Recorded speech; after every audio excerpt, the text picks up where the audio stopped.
Hello, welcome to Doctor's Orders with me, Dr. Riyad Musa. We have a brilliant show for you today, filled with health tips for you. But let me ask you a question, people. Do you feel that you are healthy and fit? Because I'm not fit, not at all. When I say I'm going to gym, I mean my friend, Jim Abrams, and we're going to sit there and watch TV and sport. You know, my exercise is watching other people exercise. That's why I really need the help from our fitness expert, Lisa Raleigh. Recently, she launched the Well I Am Challenge. Now, I know that sounds like a challenge involving the lead singer of the Black Eyed Peas. No, that's Will I Am. This is Well I Am. It's a 13-week lifestyle transformation challenge where people give their all to change their bodies and compete for some amazing prizes. I don't know what the prizes are. Maybe you'll win a trip overseas, like Robben Island. Fantastic. Also, I don't know if you'll win the trip back.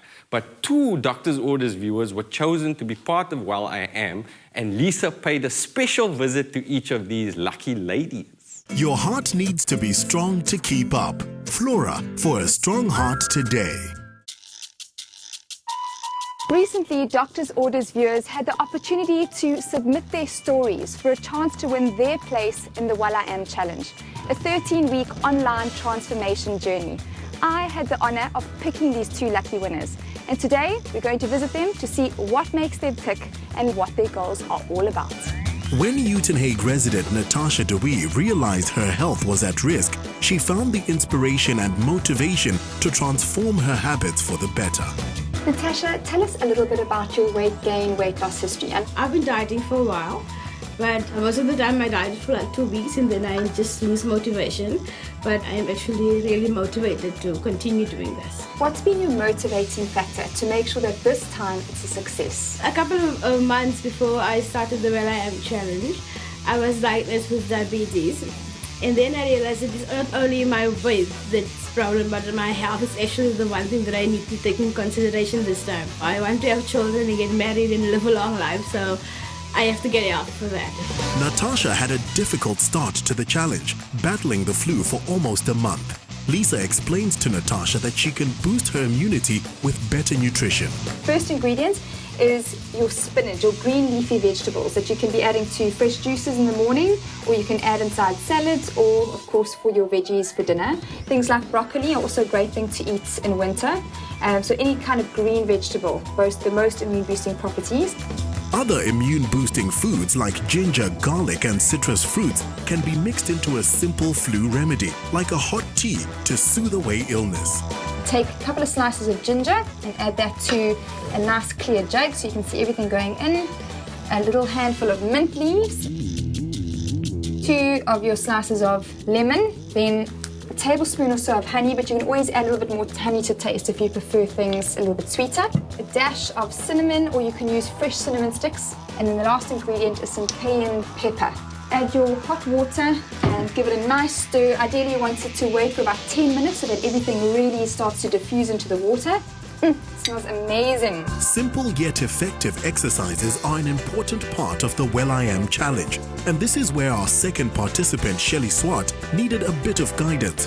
As a working woman and a mom with a toddler, Shelly saw the Well I Am Challenge as a chance to change her life. I decided this year, 2013, was my lifestyle change year. This was going to be my year. And when I saw the competition on Facebook, I just looked to myself, I said, this is it. I'm going to enter it. It's my chance. And everyone was fast asleep, 5 to 12, I sat down and I just burst into tears, just doing everything and sending the pictures. I don't have pictures with my son from here down or full length, so that to me is like, I don't want my child to say, Mommy, why can't I hug you? And why don't you have photos of us together? I'm scared to eat because, you know, when you're told you eat too much, you get fat. Now I'm thinking to myself, well, I don't want to eat that much because maybe I'll lose more weight. And I'm not feeding myself. I'm feeding myself the right things, but I'm not feeding myself enough. It is quite a common misconception. When people are trying to lose weight, they generally feel like the more that they're eating, the bigger they're going to get.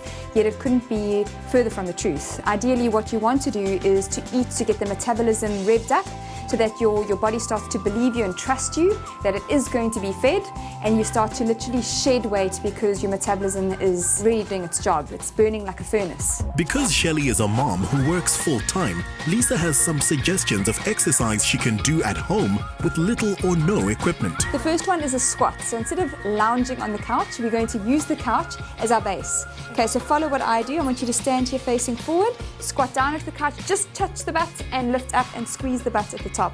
Okay, so it's down and up. Now put your feet a little bit further forward. When you do this exercise, make sure that your toes, your knees, your hips, shoulders all face forward. Okay, so nothing's twisting. The minute you stop feeling stiff the next day, then you know, up your reps and sets. Okay, now let's sit for the next exercise. We're going to work the biceps and the shoulders. So sitting with a nice straight back, feet, knees and hips, shoulders all in a square. And I want you to pull your tummy muscles in towards your spine so you don't arch your lower back. Take the weights from the side of you. You're going to curl up into a bicep curl. Turn the weights, press it into a shoulder press, down to the shoulders and reverse it. Turn and down. The last exercise, you said you were battling with your tummy. Okay, so we've got to work the core muscle. So this is a basic exercise. You don't even need an exercise ball. So putting your hands by your sides, I want you to lean back at a just less than a 45-degree angle. You can already feel your abs working. Now I want you to lift your one leg and lift up your chest at the same time and then plonk it back down. Right, the last piece of the puzzle with regards to exercise is your little pedometer. Okay. So I'd like you to set that for your stride length, and your weight and height and age all goes into that. Okay. And then set yourself some goals. Maybe keep a little logbook of your first day, and then every time that you go out, try and set yourself a goal to take at least 10, 50, 100 more steps than you did the day before. The ideal is to increase your intensity or your duration by 10% per week. So you should be progressing the entire time. Armed with knowledge from Lisa, our Well I Am Challenge participants will be making brave strides towards healthier lives. Your heart needs to be strong to keep up. Flora for a strong heart today. We'll be catching up with Natasha and Shelley at the end of the Well I Am Challenge in 13 weeks' time. Why is the program 13 weeks, you ask? Because Lisa can even make 13 lucky. We believe in you, Natasha and Shelley. You go, girls.